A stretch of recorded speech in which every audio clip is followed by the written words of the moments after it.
জীৱনৰ এটা নীতি সদায় মনত ৰাখিব, বন্ধুত্ব সকলোৰে লগত কৰিব, কিন্তু বিশ্বাস কেৱল নিজক কৰিব। সদায় নিজৰ পথ নিজে বাছনি কৰিব, কিয়নো আপোনাক আপোনাতকৈ ভালকৈ কোনেও নাজানে।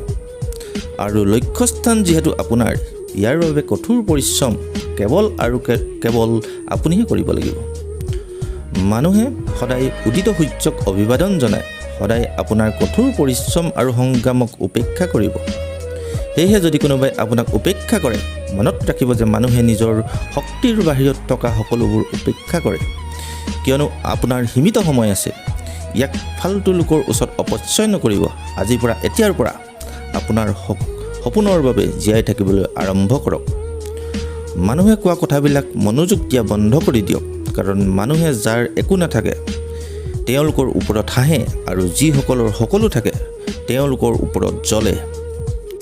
যদি আপুনি মানুহক প্ৰয়োজনতকৈ অধিক সময় আৰু সন্মান দিয়ে, তেন্তে আপোনাক অপ্ৰয়োজনীয় বুলি ভাবিবলৈ আৰম্ভ কৰিব।